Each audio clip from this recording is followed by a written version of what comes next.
in the game? You are not right now, but you could. Thanks. You never thanks, know. Thanks so much. It's an ongoing process, like this just game. guy in background.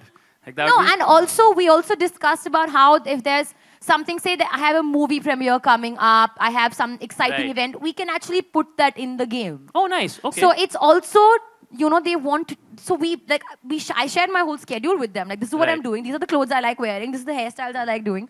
Things like that. So it's actually in tune with my life. Oh, nice. So cool. And did you play a lot of games as a kid? Yeah, there's this fly that is obviously your biggest fan. That has just not left your side since we started. But did you play games as a kid, or do you now on the phone like to sort of? See, I'm on the games, but I can't play games that frustrate me. Okay. I need the games to calm me down. Okay. So I do play games. Like I've played Farmville, I've played like Candy Crush and stuff like that. But for me, when I'm going through my hectic life, I need a game to relax me or to basically, you know, most importantly, do time pass. Make use of your time, but in a relaxing way. Sure. And which is why I said to them as well, I said, let this game be not frustrating. Like, let it be simple. And they're like, no, don't worry. It's going to be really simple and very smooth. And it's like you're walking through, you know, your life, but virtually.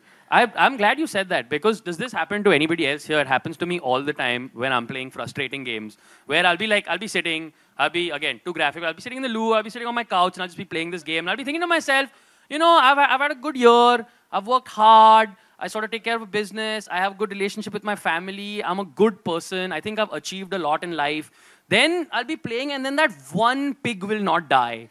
Or that this thing will happen. And my instant reaction will be like, "Tu kya hai? Tu kya hai? तेरे से ये भी नहीं होता. मतलब तू क्या मतलब झंड इंसान है तू."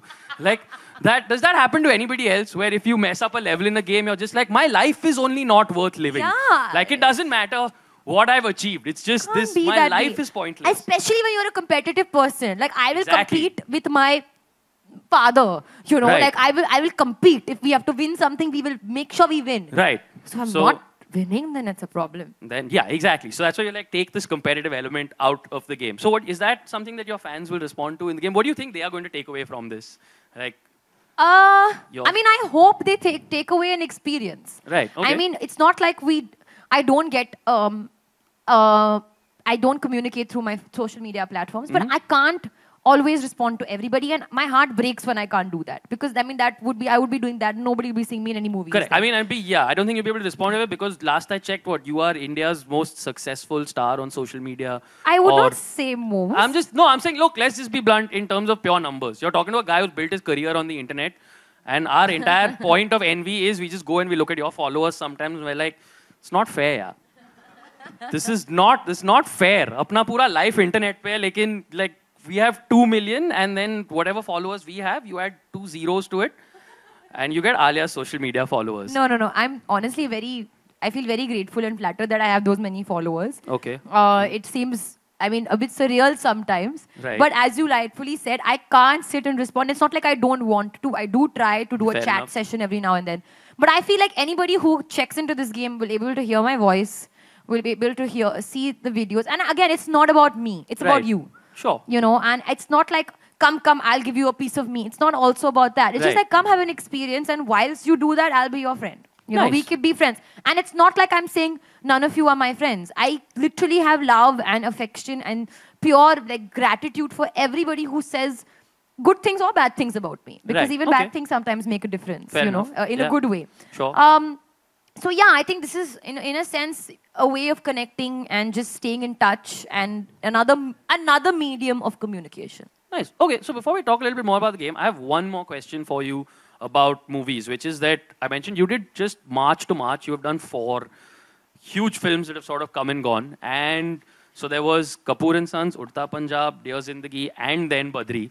So when you're working on all these movies simultaneously, how do you keep your head straight? Like, how do you not show up one day on the set of Udta Punjab just as Kyra? Like, how do you keep it straight?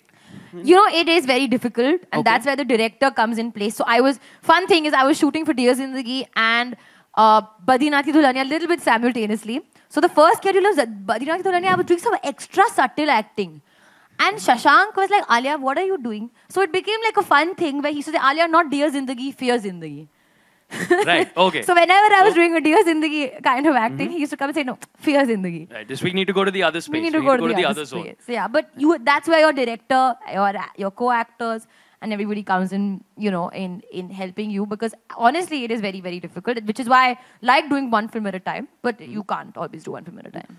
So, Dear Zindagi is something that I actually want to talk about more than any of the other movies last year, because for me, what was really nice about watching Dear Zindagi is it felt like a space that Indian movies don't usually go towards, which is this sort of idea of this person who, if you look at it as a normal Hindi movie, it's not that much conflict. You can look at it and be like, is ladki ke life mein problem kya hai?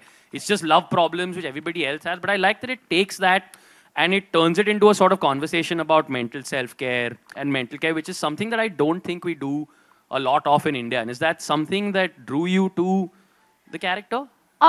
Yeah, definitely. I mean, we know this, you and I, we have a common person in common who has suffered through depression and who is not afraid to talk about it. My sister. Because the whole idea of being afraid to talk about there's something wrong with the way you're feeling is the idea that I feel we need to get rid of in the society. Dear Zindagi was maybe a subtle, sort of more lighter way of approaching it without being preachy, because you know, whenever we try to be preachy, people run away in the opposite direction. I would do that as well. I don't want to hear like a bhashan from somebody. But if somebody's giving me a sweet kind of a representation or a subtle representation of how people actually feel. They may not need to be a really big problem, but you can be feeling a certain way. And I feel like we should start talking about it like it's a cold. Like, you know, because it's as common as a cold. And I really, really like that about that character and that space and how she just develops this friendship with her therapist. I mean, Jahangir Khan is totally fictitious. He does not exist. He's not, you know, I mean, I don't know anybody as... I mean, as cool. As sexy and as cool. And living in a great little cottage in Goa. But, I mean, a lot of the things that we discussed, I did relate to. And I'm sure many girls out there related to as well. All right, fantastic. So before we talk a little bit more about the game, and I'm going to get Mark and Tanay up here as well, we have a little promo video that we'd like to show everybody. So here we go with a promo video for...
That meeting of minds to say, here's what we want to do, here's what, you know, here's how games work. It just flowed. So it was great. Right. So since you mentioned that you have worked with other actors before, you've worked with James Earl Jones and Ian McKellen. What was it like meeting the voice of Darth Vader? Was there ever a moment where you were just like, record this for my answering machine? That was actually, he was in one of the games that we made at Westwood. I didn't actually get to meet him, but in the game, that voice coming through is amazing. It adds a deep sort of seriousness to it. Now, Ian McKellen and the other folks there on the Lord of the Rings set, right? Right, yeah. It was both wonderful, but it was also a little frustrating. I'll tell you why. Because when you sit across from the table and have lunch with the hobbits, and they're talking about the party they went out and had the night before, you're like, you're a hobbit, but you're a person, but you're, you know, it kind of breaks that reality. Don't break the illusion for me. Real? Oh my God. Or you see a guy they named Tall Paul, who's the stand-in for Gandalf when he's standing next to the Hobbit, and he's a 7-foot-tall dude just lumbering around the set, right?